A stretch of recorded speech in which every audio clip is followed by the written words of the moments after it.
माता दी दोस्तों, मैं राकेश कुमार एक बार फिर से आपका स्वागत करता हूं। दोस्तों, सबसे पहले तो वीडियो डालने में मैं कुछ लेट हो गया, उसके लिए क्षमा चाहता हूं।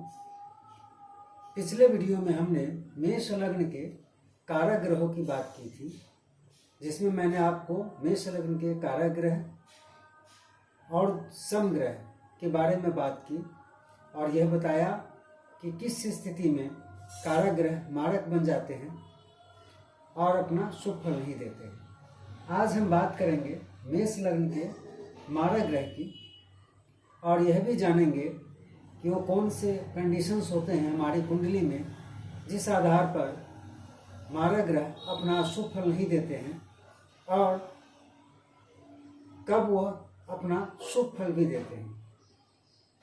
तो आइए शुरू करते हैं, पर उसके पहले मैं आपको एक बार फिर से यह बताना चाहूँगा कि मैंने पिछले एपिसोड में बताया था कि शनि इस कुंडली में समग्रह होते हैं।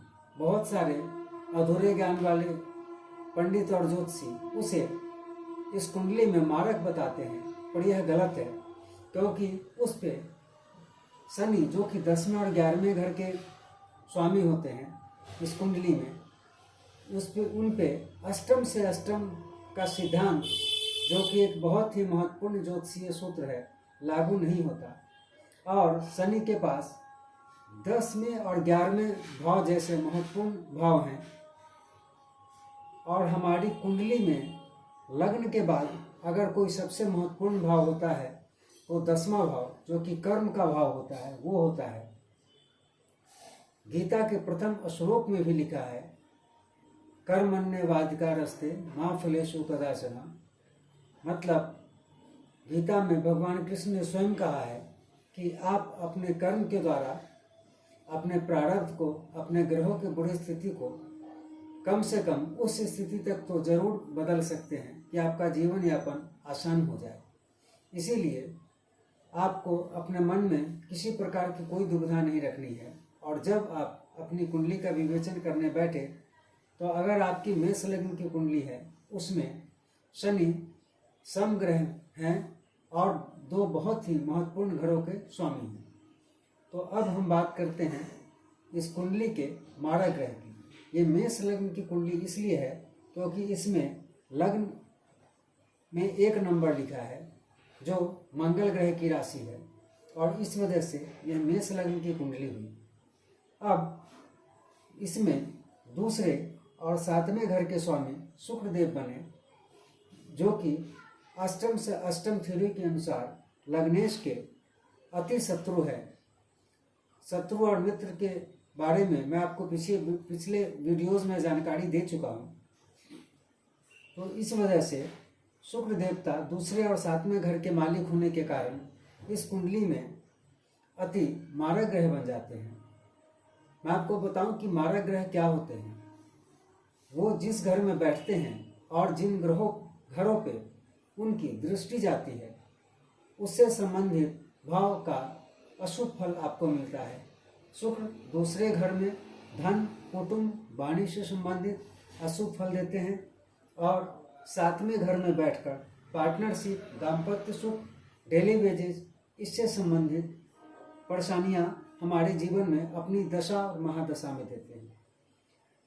जब तक कि इन पे कोई कंडीशन लागू नहीं हो तब तक यह कुंडली के अति मारक ग्रह ही होते हैं।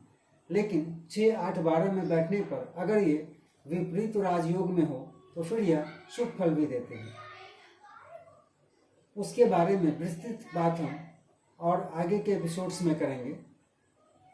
एक तो शुक्र इस कुंडली में मारक ग्रह हो गए, दूसरे बुध ग्रह, जो कि तीसरे और 6ठे घर के स्वामी हैं, और यह भी अष्टम से अष्टम थ्योरी के अनुसार लग्नेश के अति शत्रु होने के कारण इस कुंडली के मारक ग्रह बने।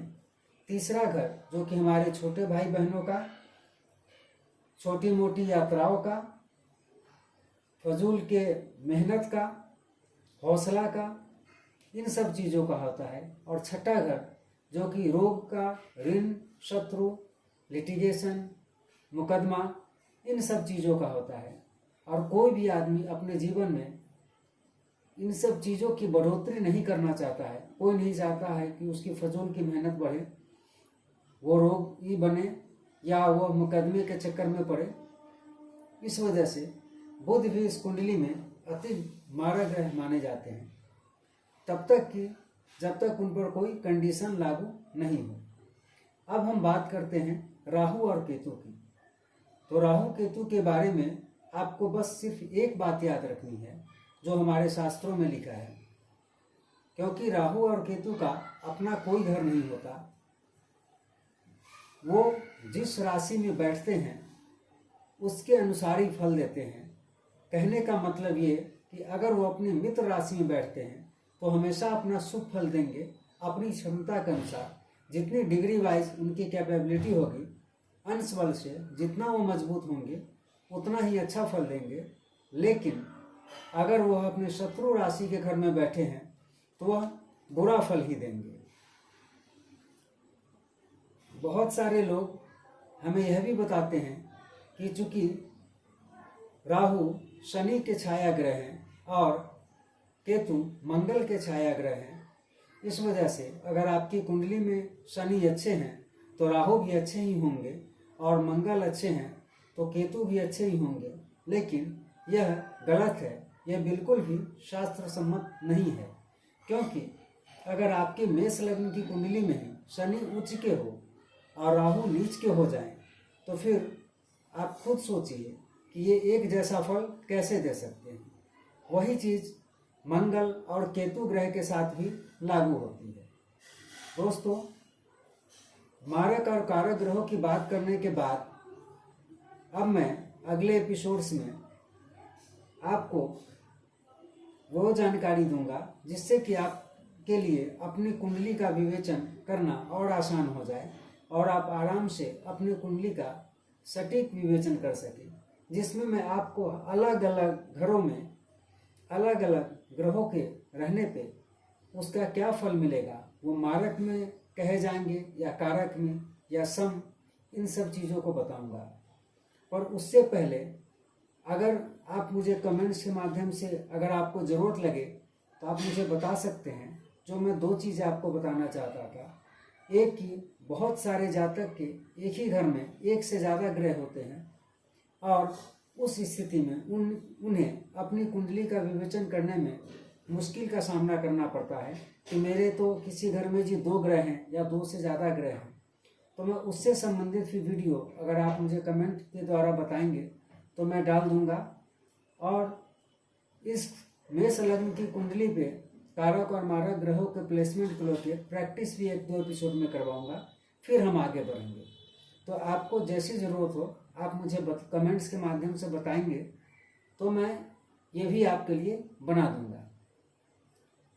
तो आप हमारे साथ जुड़े रहें, चैनल को लाइक और सब्सक्राइब करें और वीडियो अच्छी लगे तो शेयर भी ज़रूर करें। धन्यवाद।